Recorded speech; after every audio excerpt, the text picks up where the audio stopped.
대구 외곽 다운 요양센터. 나는 그 병원에서 10년을 일했다. 이제 웬만한 환자엔 놀라지 않는다 생각했는데 그날 301호 병실 문 앞에서 난 잠시 멈춰섰다. 병원장이 직접 지목한 환자. 김태수 회장. 이름만 들어도 대단한 사람 같았지만 실제로는 말기 췌장암 판정을 받은 노인이었다. 의료 기록엔 가족도 없고 연락처도 하나뿐. 입원 수속도 비서가 대신했고 병실도 병원장 지시로 특실로 배정됐다. 대단한 배경이 있는 사람이라 했다. 처음 그 방에 들어갔을 때 나는 침대에 등을 돌린 채 창밖만 바라보는 노인을 봤다. 굳은 어깨와 야윈 등 말라버린 목과 손등에 꽂힌 주사 바늘이 눈에 들어왔다. 안녕하세요, 김 회장님. 오늘부터 제가 간호를 맡게 된 오미선입니다. 작은 목소리로 인사를 건넸지만 돌아오는 대답은 없었다. 말없이 서랍을 정리하고 수액을 확인하고 시트를 매만지며 나는 조용히 그의 곁을 지켰다. 그는 미동도 하지 않았다. 숨소리만 희미하게 들릴 뿐. 방을 나서며 문을 조심스럽게 닫았다. 나도 모르게 한숨이 나왔다. 이번엔 조금 오래 걸릴지도 모르겠네. 하지만 그땐 몰랐다. 이 남자가 내 삶을 뒤흔들 인연이라는 걸. 아니, 어쩌면 이미 오래전부터 이 만남은 정해져 있었는지도 모른다. 사람들은 내가 좀 무뚝뚝하다고 말한다. 그럴지도 모른다. 요양병원에서 10년을 일했다. 그 시간 동안 나는 감정이란 걸 점점 덜 쓰게 되었다. 이곳에 오는 사람들은 대부분 돌아갈 곳이 없는 이들이다. 의학이 손을 놓은 사람들, 혹은 가족에게 잊힌 사람들. 나는 그저 하루하루를 버티며 일했다. 몸을 씻기고 상처를 닦고 통증을 덜어주는 일. 그걸 반복하며 나 역시 조금씩 달아갔다. 그래도 나는 정시에 출근하고 정시에 퇴근했다. 남들보다 일찍 와서 환자 상태를 체크하고 새벽 근무가 걸려도 한 번도 빠진 적 없다. 병원장도 내 성실함 하나는 인정했다. 그날도 평소처럼 근무일지에 사인하던 중이었다. 병원장이 날 불렀다. 오미선 씨, 오늘부터 301호 담당 부탁드립니다. VIP실 아닌가요? 응. 좀 까다로운 환자야. 말이 별로 없어. 다른 사람들하고는 잘 안 맞더라고.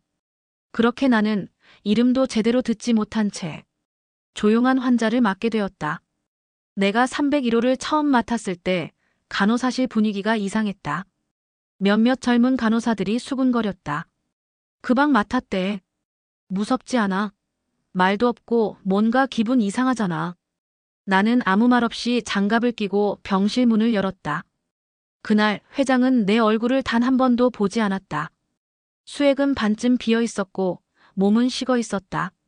나는 아무 말 없이 손등에 주사 자국을 닦고 베개를 정리했다. 그의 옆에 놓인 작은 사진 한 장. 흑백 속 두 남자의 웃음이 눈에 들어왔다. 묻고 싶었지만 말하지 않기로 했다. 이런 사람들은 물어도 말하지 않는다. 그 대신 나는 조용히 물수건을 데워 그의 손등을 닦아주었다. 그 순간 그가 아주 미세하게 손가락을 움직였다. 내가 알아챈 건 그 작은 반응이 처음이었다. 그 사람은 정말 아무 말도 하지 않았다. 눈을 떠 있으면 창밖만 봤고 눈을 감고 있으면 그냥 숨만 쉬고 있었다. 내가 방에 들어가면 시선을 피했고 내가 말을 걸면 고개를 돌렸다. 도도한 것도 고약한 것도 아니었다. 그냥 말이 없는 사람이었다. 처음엔 예의차 하루에 몇 번씩 말을 걸었다. 오늘은 통증이 좀 어때요? 식사는 괜찮으셨어요? 밤엔 잠은 주무셨나요? 하지만 돌아오는 대답은 늘 침묵이었다. 표정도 반응도 아무것도 없는 벽 같은 침묵. 이틀쯤 지나자 나도 굳이 말을 걸지 않게 되었다. 대신 손끝만은 더 부드럽게 움직였다. 수액의 속도를 조절하고 체온을 재고 입술이 마르지 않게 수건을 적셨다. 그는 그 모든 걸 묵묵히 받아들였다. 저항도 감사도 아무 말도 없이. 병원 복도에서 만난 동료가 물었다. 그 방 어때요? 나는 짧게 대답했다. 그냥 조용해. 하지만 그건 거짓이었다. 그 방은 너무 조용해서 오히려 무거웠다. 내가 무슨 말을 해도 그에겐 닿지 않을 것 같았다. 그건 간호가 아니라 감정 없는 반복처럼 느껴졌다. 그런 날이 사흘쯤 지나던 날이었다. 새벽 근무라 아직 어두운 시간. 나는 병실에 들어가 조용히 그의 혈압을 재려 했다. 그런데 내 손목을 누군가 살짝 잡았다. 깜짝 놀라 고개를 돌리니 그가 날 바라보고 있었다. 작은 목소리로 말했다. 오늘은 유난히 손이 따뜻하네요. 나는 아무 말도 할 수 없었다. 그 말 한마디에 그의 침묵이 얼마나 무거운 것이었는지, 그 방의 공기가 얼마나 오래 닫혀 있었는지 한꺼번에 느껴졌기 때문이다. 그 순간 나는 비로소 이 사람을 환자가 아닌 사람으로 다시 보기 시작했다. 그날은 비가 내렸다. 오후 내내 창밖은 잿빛이었고 병실 안은 유난히 눅눅했다. 습한 날씨 탓에 회장님의 기력이 눈에 띄게 떨어져 있었다. 수액도 교체했지만 입술은 바짝 마른 채였다. 나는 물수건을 대워 조심스럽게 입가를 닦아드렸다. 그런데 그의 눈이 내 손을 천천히 따라왔다. 잠시 후 그가 아주 낮은 목소리로 말했다. 이 손 어디서? 나는 손을 멈췄다. 그가 내 손을 바라보는 시선이 이상했다. 놀라움이라기보다는 무언가를 떠올리려는 기억 속 먼 안개를 더듬는 눈빛. 죄송해요. 불편하셨어요? 나는 조심스럽게 물었다. 그는 작게 고개를 저었다. 그러고 몇 초간 나를 똑바로 바라보았다. 마치 내 얼굴을 뚫어지게 관찰하듯이. 그 순간 나는 조금 불안해졌다. 내 얼굴에 뭐가 묻었나 싶어 무의식적으로 눈썹 위를 만졌다. 아니에요, 회장님. 금방 끝낼게요. 나는 수건을 다시 접어 그의 이마에 얹었다. 그런데도 그는 여전히 나를 바라보고 있었다. 그 사람 손이랑 닮았어요. 네. 예전에 아주 오래전에 봤던 손이 있어요. 참 따뜻했는데 그 손이 당신 손하고 비슷하네요. 말끝이 흐려졌지만 그 짧은 문장에서 무언가 오래된 기억의 조각이 느껴졌다. 나는 아무 말도 하지 못하고 조용히 고개를 숙였다. 회장은 다시 창밖을 바라보았다. 그의 눈은 멍하니 먼 산을 향해 있었지만 표정은 어딘가 아련해 보였다. 그날 밤 나는 쉽게 잠들지 못했다. 그 사람 손이랑 닮았어요. 그 말이 계속 머릿속을 맴돌았다. 그가 말한 그 사람은 누구였을까? 그 손은 왜 그렇게까지 기억에 남았을까? 그땐 몰랐다. 그 기억의 조각이 나와 내 가족과 70년 전부터 이어져 있었다는 걸. 그날은 유독 복도에 말소리가 많았다. 원래 요양병원은 조용하다. 낮에는 환자들이 자고 밤에는 간병인도 말수를 줄인다. 그런데 그날만큼은 복도에 흐르는 공기가 달랐다. 식당에서 밥을 먹고 나오는 길, 두 간호사가 복도 끝에서 속삭이고 있었다. 나를 보더니 갑자기 말을 뚝 멈췄다. 그런 일이 하루 이틀이 아니긴 했다. 긴 세월 일하다 보면 누가 내 뒷말을 하는지도 대충 감이 온다. 하지만 이번엔 이상하게 가슴에 걸렸다. 그날 밤 야간 근무를 준비하던 중 정 간호사가 먼저 말을 걸었다. 선배님, 저 말씀드려야 할 게 있어서요. 무슨 일이야? 그녀는 조심스럽게 내 눈치를 보더니 말했다. 요즘 병원에 이상한 소문이 돌고 있어요. 선배님이 회장님한테 매달 돈을 받고 특별 간병을 한다고. 나는 멍하니 그녀를 바라봤다. 순간 귀가 멍해졌다. 무슨 헛소리야? 저도 처음 들었을 땐 말도 안 된다고 생각했어요. 근데 요즘 선배님 얼굴도 밝아졌고 뭔가 바뀐 것 같다고들 하더라고요. 나는 웃음이 나올 뻔했다. 밝아졌다는 말에 헛웃음이 새어나왔다. 그게 밝아진 거였을까? 말이 없던 환자가 처음으로 말을 걸었고 내 손을 잡았다는 그 사실 하나로 내 안에 무언가가 조금 움직였던 걸까? 그런데 사람들은 그걸 500만 원짜리 간병 계약으로 받아들이고 있었다. 말도 안 되는 소리 하지 마. 내가 그런 사람이야? 알아요, 선배님. 저 믿어요. 근데 사람들 입은 막을 수가 없잖아요. 나는 고개를 끄덕였다. 막을 수 없다는 말이 참 맞는 말이었다. 그날 이후로 나는 복도에서 마주치는 시선들이 달라졌다는 걸 느꼈다. 같이 일하던 후배들의 눈빛이 조심스러워졌고 누군가는 나를 피하기 시작했다. 나는 변한 게 없었는데 사람들의 머릿속에서 나는 이미 돈 받고 특별 간병하는 여자가 되어 있었다. 조용했던 병실 문을 닫으며 나는 혼잣말처럼 중얼거렸다. 이 조용한 방이 밖보다 훨씬 편하네. 그날 이후 나는 말수가 줄었다. 말을 줄이면 오해도 줄겠지 싶었다. 그런데 말이 아니라 시선이 나를 흔들었다. 간호사실에 들어서면 누군가는 눈을 피했고 누군가는 지나치게 다정해졌다. 전에는 없던 거리감, 전에는 없던 친절. 선배님, 점심은 드셨어요? 회장님, 오늘은 어떠셨어요? 별말 아닌 척 다가오는 그 말들 속에서 나는 묘한 뒷맛을 느꼈다. 알면서 묻는 거겠지. 뭘 확인하고 싶은 걸까? 돈을 받았는지. 아니면 회장님이 날 좋아하기라도 하는 건지. 복도에서 마주친 후배 하나가 나를 스캔하듯 위아래로 훑었다. 그녀의 입가에는 의미 없는 미소가 번져 있었다. VIP실은 뭐가 다르긴 하죠, 선배님. 그 말 칭찬일 리 없었다. 나는 아무 말 없이 청소도구함으로 향했다. 묵묵히 걸레를 적시고 복도 끝까지 닦았다. 손은 익숙한 동작을 반복했지만 머릿속은 엉켜갔다. 언제부터 내가 이렇게 말 한마디, 표정 하나에 휘둘리는 사람이었지? 정우가 어릴 적 난 아무리 뒤에서 수군거려도 신경 쓰지 않았다. 혼자서 키우는 거 뭐 어때서? 치매 걸린 엄마 돌보는 거 뭐 창피한 일이라고. 그런데 지금은 달랐다. 내가 바뀐 걸까?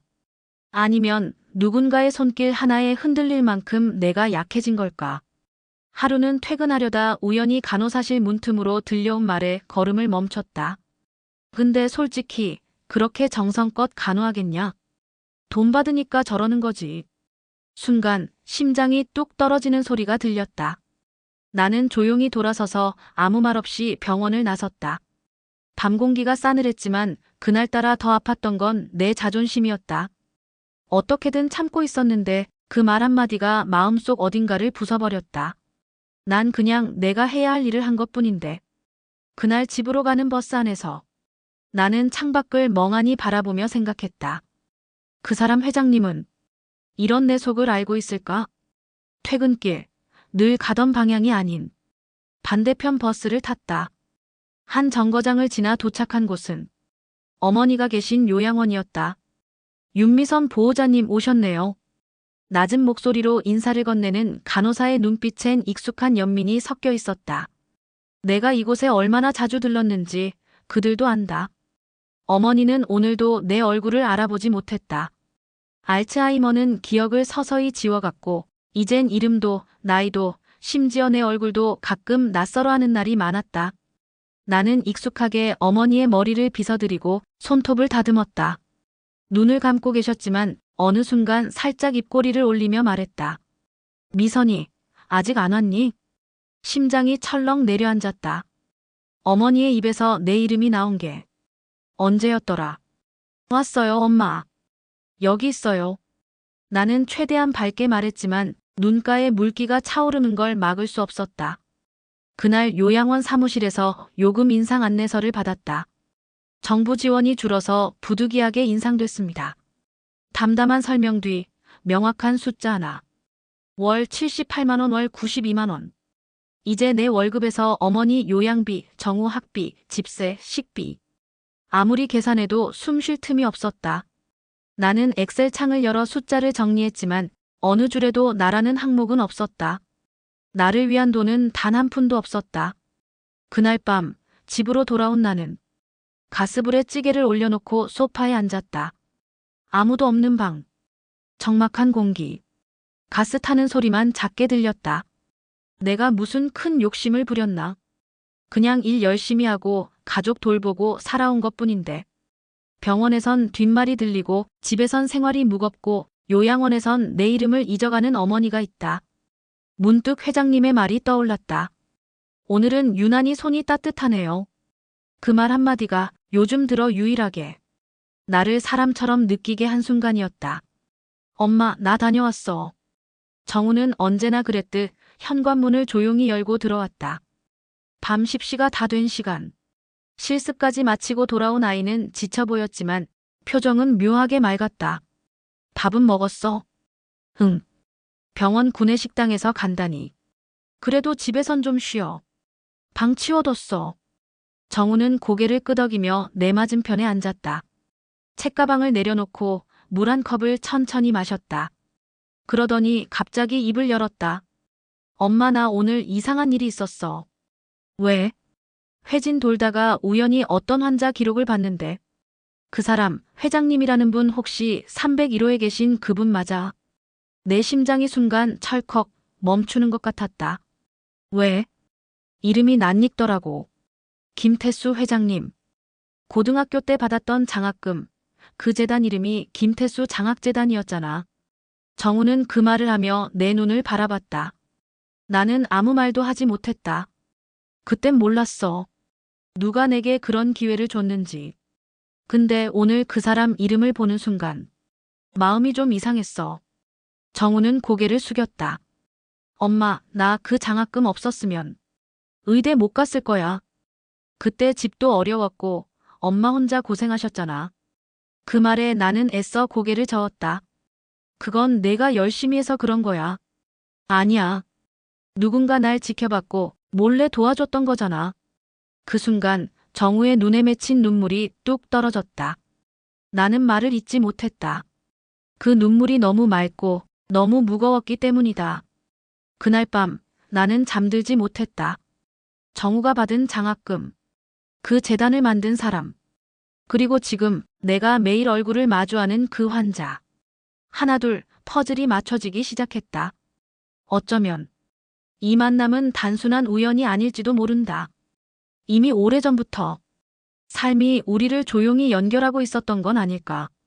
엄마, 나 오늘 병원에 일찍 갈게요. 무슨 일 있어? 아니요, 그냥 인사드리고 싶어서요.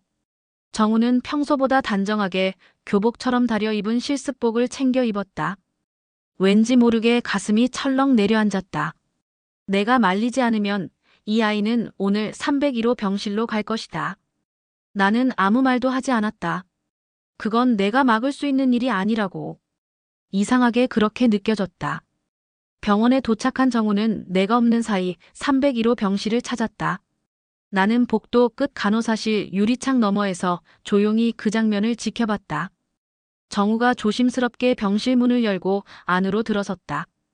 그의 손에는 직접 적은 작은 편지 한 장이 들려 있었다. 회장님, 저 혹시 기억하실지 모르겠습니다.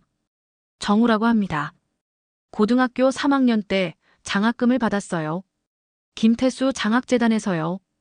침대에 누운 회장의 눈동자가 조용히 흔들렸다. 고개를 천천히 돌려 정우를 바라본 그는 한참을 말없이 바라보다가 작은 숨결로 말했다. 그래, 기억나. 그 눈빛. 그 맑고 똑똑하던 눈. 정우는 그대로 고개를 숙였다. 감사했습니다. 그 장학금이 없었다면 저는 지금 이 길에 없었을 거예요. 그 말에 회장은 조용히 웃었다. 정말 오랜만에 본 미소였다. 세상과 단절된 듯 보였던 그의 얼굴이 그 순간만큼은 살아있는 인간의 얼굴처럼 보였다. 잘 자랐구나. 그 시절 참 어려웠던 시기였지. 그래도 그 눈은 참 닮았다. 예. 회장은 잠시 정우의 얼굴을 바라보다가 작게 중얼거렸다. 어디서 봤던 따뜻한 눈. 그 순간 문 바깥에 서 있던 나는 내 아들의 눈을 회장이 바라보는 그 시선을 숨죽여 지켜봤다. 그 시선 속에 과거의 기억이 일렁이는 걸 나는 느낄 수 있었다. 그날 오후 회장님이 먼저 말을 거셨다. 내가 병실로 들어서자 그는 시선을 돌리지 않고 곧장 내 얼굴을 바라봤다. 아까 그 청년 당신 아들이지요? 나는 멈칫했다. 숨기려던 것도 굳이 밝히려던 것도 아니었지만 그 질문은 예상 밖이었다. 네, 제 아들입니다. 지금 의대 실습 중이에요. 그는 잠시 눈을 감고 조용히 숨을 고르더니 천천히 고개를 끄덕였다. 그래서였구먼. 그래서 자꾸 마음이 쓰였던 거였어. 무슨 말씀이세요? 그의 입술이 아주 천천히 움직였다. 말이 아니라 기억을 더듬는 듯한 흐름이었다. 1953년 겨울. 나는 18이었소. 산에서 군수 물자를 나르다가 눈사태를 만났지. 숨도 못 쉴 정도의 추위 속에서 정신이 아득해졌는데 그는 눈을 떴다. 그 안엔 오래된 빛이 일렁이고 있었다. 그때 한 청년이 날 발견했소. 마른 몸이었지만 끝까지 날 업고 마을까지 내려왔지. 자기 몸은 얼어붙어 가면서도 나만은 살려야 한다고. 그 이름 지금도 잊지 못하오. 나는 이미 그의 다음 말을 알고 있었다. 하지만 입술을 굳게 다문 채 듣고 있었다. 그 사람 이름이 윤상철이었소. 숨이 멎는 것 같았다. 그분 덕분에 지금의 내가 있소. 회사를 세우고 재단을 만들고 무사히 살아 여기까지 왔지만 그분은 그날 밤 그대로 사라졌소. 나는 조용히 고개를 떨궜다. 윤상철은 제 할아버지입니다. 그 말이 떨어지자 병실 안의 공기가 단숨에 바뀌었다. 회장은 아무 말 없이 나를 바라봤다. 그 시선은 놀람이 아니라 눈물 어린 경외심에 가까웠다. 내가 그 사람의 손녀를 이 늦은 나이에 다시 만나다니. 나는 더 이상 아무 말도 하지 못했다. 그저 속으로 중얼거렸다. 그래서였군요. 그래서 그날 당신의 손을 닦아드리던 순간 내가 이상하게 눈물이 날 뻔했던 이유가 이제야 알겠어요. 윤상철. 회장님의 입술에서 그 이름이 또 한 번 흘러나왔다. 그 이름을 내가 얼마나 오래 가슴에 품고 있었는지 당신은 상상도 못할 거예요. 나는 조용히 고개를 숙였다. 그의 말이 이제는 기억이 아니라 고백처럼 들렸다. 그날 밤 산비탈 눈더미에 파묻힌 채 내 온몸은 얼어붙고 있었소. 기억이 가물가물해질 무렵 누군가가 내 얼굴에 손을 대더니 이렇게 말했지.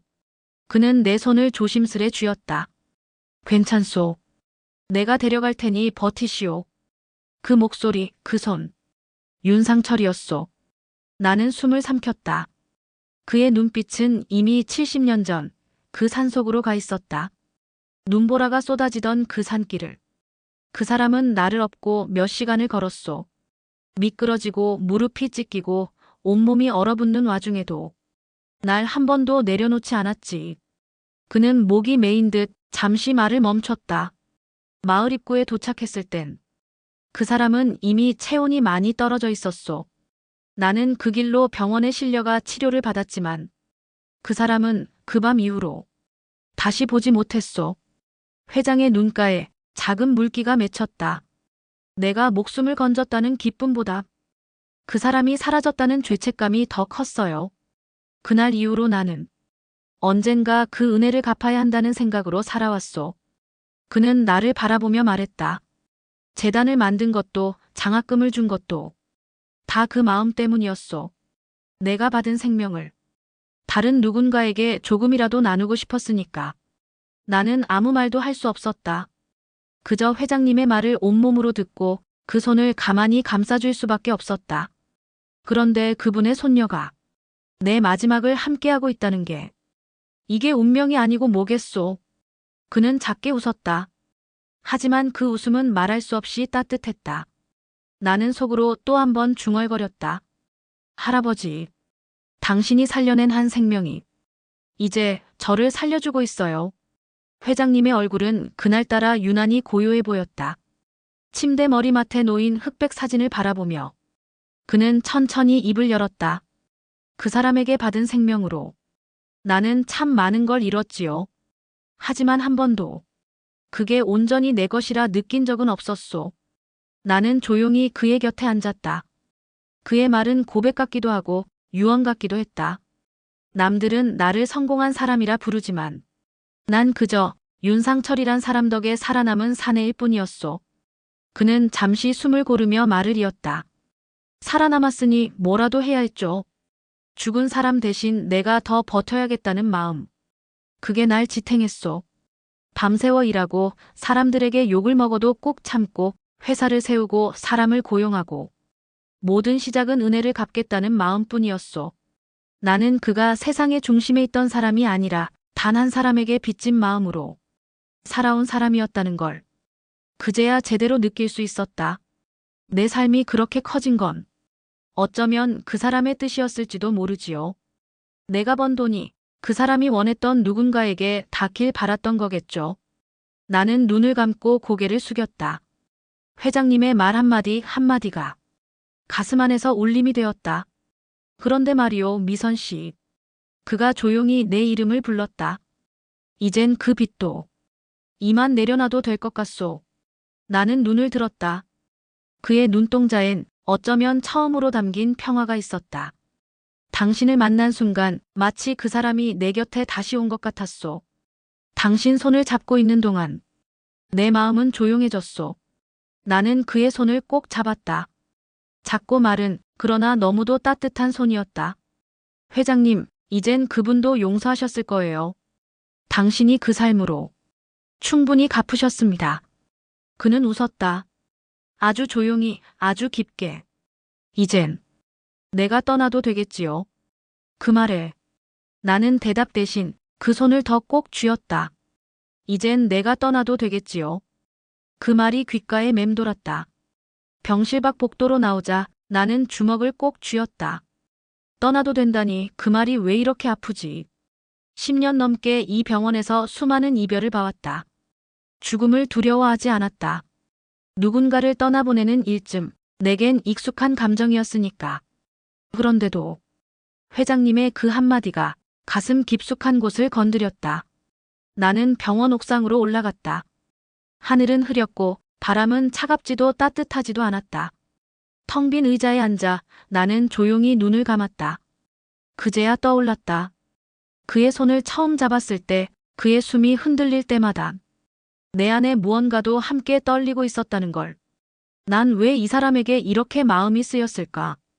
그가 내 할아버지의 생명을 이어받은 사람이어서일까? 아니면 그도 나처럼 외로운 사람이어서였을까? 그는 평생을 누군가에게 받은 은혜를 갚기 위해 살았다고 했다. 그 말이 너무 아프게 다가왔다. 나는 내 삶을 돌아봤다. 치매에 걸린 엄마, 늘 아르바이트를 해야 했던 아들, 하루하루 버티는 일상 속에서도 한 번도 누구에게 나 힘들어요라고 말해본 적 없던 나. 항상 강한 척했다. 눈물도 약함도 누군가에게 기대는 것도 모두 죄처럼 느껴졌었다. 그런데 지금 그 사람 앞에선 처음으로 그런 마음이 들었다. 나도 누군가에게 이야기해도 되는 사람이었을까? 나도 조금은 기대고 싶었다고 말해도 되는 걸까? 눈가가 뜨거워졌다. 나는 고개를 숙였고 참으려던 눈물이 뺨을 타고 조용히 흘렀다. 누군가에게 들키지 않게 혼자 조용히 울 수 있는 곳. 그게 지금의 이 병원이었고 그가 있는 방이었다. 그날 밤 나는 처음으로 간호조무사 오미선이 아니라 그냥 사람 오미선으로서 울었다. 요 며칠 사이 회장님의 말수가 부쩍 줄었다. 이전에는 하루에 몇 마디라도 내게 건네던 분이 이젠 대부분의 시간을 눈을 감고 누워 계셨다. 수액을 교체할 때도, 체온을 재거나 손을 닦아드릴 때도 그는 말없이 내 손길을 가만히 받아들였다. 하지만 이상하게도 그 침묵은 차갑지 않았다. 오히려 평화로웠다. 내가 병실에 들어설 때마다 그는 작게 고개를 돌려 나를 바라보았고 입꼬리를 아주 미세하게 올리곤 했다. 그 미소는 고맙다는 말도 편하다는 말도 다 담겨있는 듯한 표정이었다. 나는 물수건을 덮이며 혼잣말을 중얼거렸다. 오늘도 손 따뜻하게 준비했어요. 그 말에 그는 조용히 고개를 끄덕였다.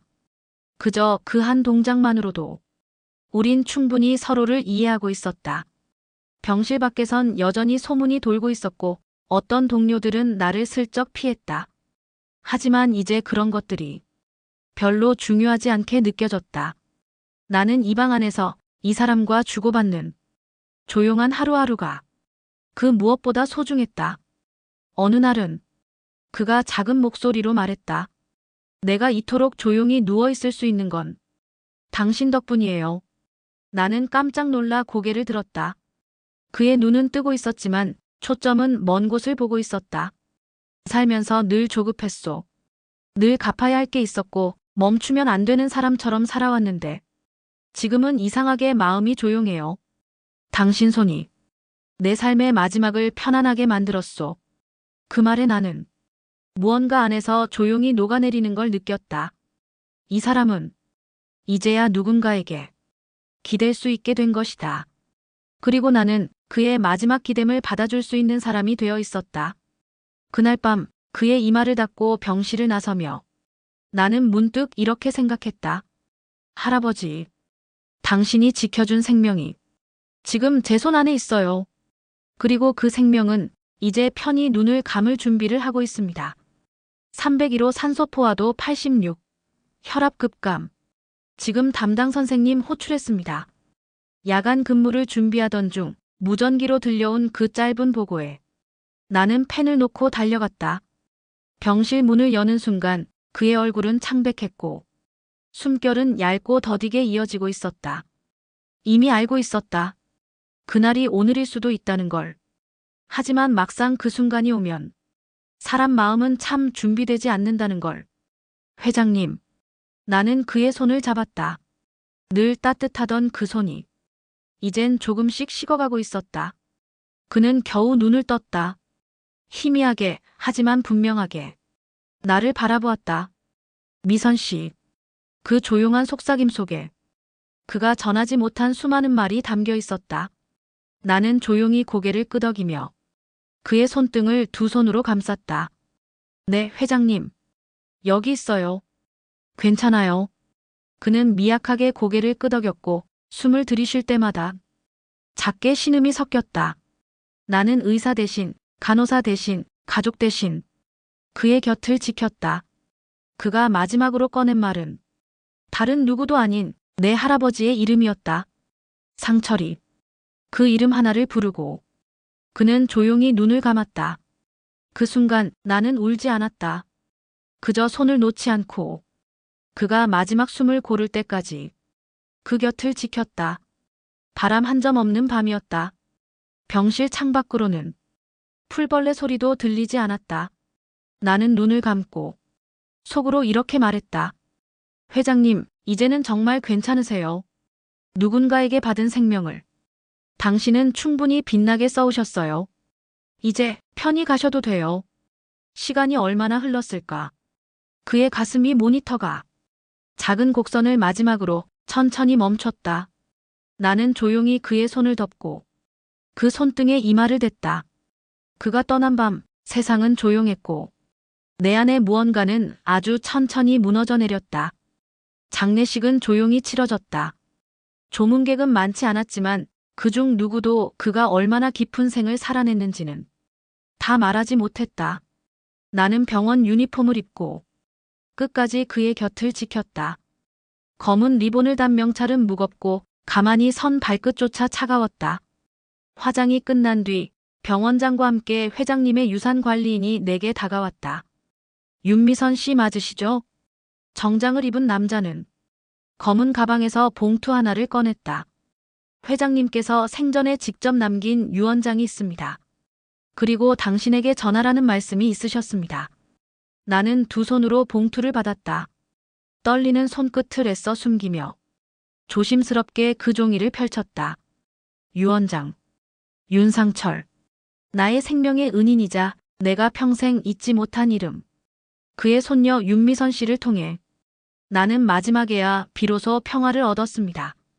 내 남은 재산 전액을 윤상철 기념재단 설립에 기탁합니다. 이 재단은 의료, 간병, 봉사의 가치를 품은 젊은 인재들을 후원하며 그 숭고한 정신을 잊게 할 것입니다. 이 재단의 이사장은 윤미선 씨가 되어야 합니다. 그녀는 그럴 자격이 있습니다. 누구보다 조용히, 누구보다 깊이 생명의 가치를 이해하는 사람이니까요. 나는 유언장을 내려놓지 못한 채 그 자리에서 한참을 가만히 서 있었다. 숨결조차 아까울 만큼 조용한 감정이 마음속을 덮었다. 그의 마지막 말 한마디, 그 글자 하나하나가 내 안에 무언가를 일깨웠다. 나 같은 사람이 이사장이라는 자리를. 문득 그가 했던 말이 떠올랐다. 당신을 만난 순간 그 사람을 다시 만난 것 같았소. 나는 이제야 그 말의 진심을 조금 알 것 같았다. 그는 나를 통해 다시 살아있었다. 그는 자신의 은혜를 이 세상 어딘가에 남기고 떠난 것이다. 나는 천천히 봉투를 가슴에 안았다. 회장님, 당신이 제게 남긴 이 삶, 이제부터 제가 안고 가겠습니다. 장례식장엔 화환이 몇 개 놓여 있었지만 화려하진 않았다. 그 사람다운 마지막이었다. 나는 흰 장갑을 끼고 조문객들을 맞았다. 의사, 병원 관계자, 그리고 이름 모를 몇몇 사람들. 그는 평생을 바쁘게 살아온 사람이었지만 마지막엔 소란 대신 고요함을 선택한 듯했다. 그날 정우가 처음으로 정장을 입고 나와 내 옆에 섰다. 엄마, 내가 할게요. 괜찮아. 그냥 옆에 있어줘. 우린 따로 말을 많이 나누지 않았다. 하지만 서로의 손끝에 흔들리는 감정이 고스란히 전해졌다. 관이 장례식장 안으로 들어올 때 나는 발걸음을 멈췄다. 그의 이름이 적힌 명패를 보는 순간 마치 실감이 났다. 정말 이젠 이 사람이 이 세상에 없구나. 멀찍이 떨어져 조용히 서 있던 정우가 내 곁으로 와 속삭였다. 엄마, 이 사람 우리 가족 같아. 그 말에 나는 잠시 눈을 감았다. 정우가 그를 어떻게 느꼈는지 나는 알 것 같았다. 생명의 은인. 우리 가족을 살린 또 다른 이름. 그리고 가장 조용하게, 가장 깊이 내 삶에 다녀간 사람. 헌화 순서가 돌아왔을 때 나는 하얀 국화를 들고 천천히 걸었다. 관 앞에 선 나는 꽃을 내려놓고 작은 인사를 올렸다. 회장님, 당신 덕에 제 삶이 다시 시작됐습니다. 남겨주신 뜻 절대 허투루 쓰지 않겠습니다. 눈물은 나지 않았다. 그저 가슴 깊은 곳에서 조용히 고맙습니다란 말이 메아리 쳤다. 정우도 함께 고개를 숙였다. 두 사람은 말없이 관을 바라보다 작게 속삭였다. 편히 쉬세요. 이제는 아무것도 걱정하지 마세요. 그날 장례식장은 바람 한 점 없었고 햇살은 조용히 스며들었다. 모든 게 끝난 듯 했지만 어쩌면 그 순간이 진짜 시작이었는지도 모르겠다. 장례식이 끝나고 며칠이 지났다. 병원 복도는 여전히 같은 시간에 같은 풍경이었지만 나에겐 모든 게 달라 보였다. 301호 병실 앞에 서니 이상하리만치 조용한 공기가 낯설었다. 문을 열면 침대 위엔 아무도 없었다. 그의 자리가 휑하게 비어 있었다. 그 자리에 걸려있던 이름표도 손때 묻은 협탁도 작은 사진 액자도 모두 사라져 있었다. 사람이 떠나면 모든 게 이렇게 간단히 지워지는 걸까? 그런 생각을 하던 내게 병원장실에서 연락이 왔다. 윤미선 씨, 김 회장님이 남긴 재단 설립건으로 법무 담당자분이 찾아오셨어요. 나는 병원장실에 들어섰고 그곳엔 양복 차림의 남자가 앉아 있었다. 그는 정중한 인사를 건넨 후 재단 설립과 관련된 모든 문서를 내게 보여줬다. 계좌 내역, 등기 신청서, 사업 목적 계획서. 그리고 맨 마지막엔 재단의 이름이 또박또박 적혀 있었다. 윤상철 기념재단. 그 이름을 보는 순간 숨이 잠시 멎는 줄 알았다. 회장님께서 생전에 모든 준비를 마쳐두셨습니다. 이사장은 윤미선 씨입니다.